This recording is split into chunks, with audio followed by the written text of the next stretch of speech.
had a series of very heavy storms in California. We've gotten a lot of water. And I wanted to take a moment to talk about what is happening to that water. This is a photo I took a few days ago at the Folsom Dam. 20,000 cubic feet is being released per second, where it is sent on its way to the Pacific Ocean.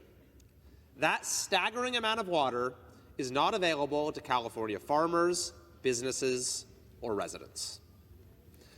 Meanwhile, state-sponsored billboards tell people to put a bucket of water in their shower so they can put a bucket in their shower so they can save that water for gardening. Restaurants are prohibited from serving their customers drinking water unless the customers specifically ask for it. Here are some of the other emergency drought restrictions that have been in effect. Turn off decorative water fountains. Use an automatic shutoff nozzle on your water hose. Use a broom, not water, to clean sidewalks and driveways. Commercial, industrial, and institutional decorative grass should not be watered. Same for the common areas in homeowner associations. Down here you can see all the enforcement, all the penalties that if you don't follow this. It says here for local jurisdictions, for urban water suppliers, if needed, exercise authority to adopt more stringent local conservation measures. Some local authorities have done just that. The Las Virgenes Municipal Water District began sending government employees into residents' homes to install flow restrictors.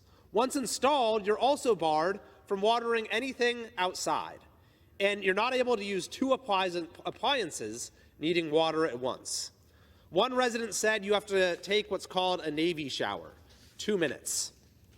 In Los Angeles, they have the water police, where municipalities pay individuals to drive around and check for leaky swimming pools, green lawns, or other signs of water use. This is just the beginning. In 2018, the California legislature adopted a statewide limit of 55 gallons of indoor water use per person per day. So a single person living alone can't take a shower and do a load of laundry in the same day. Yet last year, the legislature decided even this was too generous and reduced the allotted water to 42 gallons per day. Then, of course, there's the impact on farmers. For both 2021 and 2022, surface water deliveries dropped by 43%. An estimated 752,000 acres lay idle in 2022. The general manager of the Glen Colusa Irrigation District said, "We typically plant 100,000 acres of rice in our district, and this last year we planted 1,000 acres. It's just a massive, massive impact," he said. As a result, $1.7 billion in crop revenues were lost in 2022 and an estimated 19,400 jobs. These drastic sacrifices have been required of Californians because of a supposed lack of water. We prayed for rain, and then the rain comes, and this happens. Here is the overall impact of this image and others like it throughout the state. So far this year, October through mid-March, the net outflow, this is after pumping, from the Delta into the San Francisco Bay is 11.6 million acre-feet. Meanwhile, the state has only pumped 1.0 million acre-feet into the California Aqueduct, and the Federal Bureau of Reclamation has only pumped 826,000 acre-feet into the Delta Mondada Canal. So with this record precipitation, that means 13% of Delta outflows have been captured. The rest is squandered. If we were able to capture this water, we wouldn't have to worry about floods, and we wouldn't have to worry about droughts. Communities wouldn't be put at risk, farmers wouldn't have to fallow their fields, citizens wouldn't have to take shorter showers.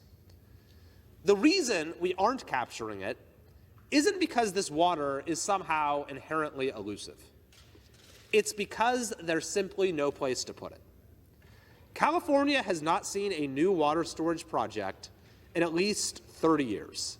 despite many promising potential projects that have been in the planning stages since the 1950s. In 2014, California voters said enough is enough and passed a $7.5 billion water bond. Build water storage, the voters said, yet nothing has been built. In the 9 years since, no significant project has materialized. Endless litigation, mind-numbing bureaucracy, and most of all, a lack of political will have been a recipe for inaction. The executive director of the most significant project, Sites Reservoir, said that my experience is that for every 1 year of construction, you have about 3 years of permitting. It doesn't need to be this way. The massive Folsom Dam, of which this is the auxiliary spillway, holds about 1 million acre-feet of water and took less than a decade in the late 1940s and early 1950s to build. In addition to failing to build any new in-stream or off-stream reservoirs, California has also rejected all but one proposed desalination plant and is taking advantage of a small fraction of the potential for water treatment. And even now, amidst the current record precipitation, our state and federal pumps still aren't operating at full capacity. In short, this uniquely Californian absurdity of alternating or even simultaneous floods and droughts is not some inevitable byproduct of our climate or geography. It is the direct product of political failure. We have more than enough tools at our disposal to have a sustainable, secure supply of water for all users. This image needs to be a wake-up call for California's leaders at the state and federal level. No more excuses. Let's solve this problem now. Let's end this era of floods and droughts, of shorter showers and fallow fields. Let's liberate our constituents from this regime of enforced scarcity and give Californians the abundant supply of water they deserve. This is California's problem, but it affects the entire country. California agriculture feeds the nation and the world, and we could never have become the state that we are, or at least once were, a state that used to lead the country in so many good ways, without the dams, aqueducts, pipes, tunnels, canals, plants, pumping stations built by previous generations. We need to summon the can-do spirit of our forebears. And we don't even need their ingenuity. We just need basic competence.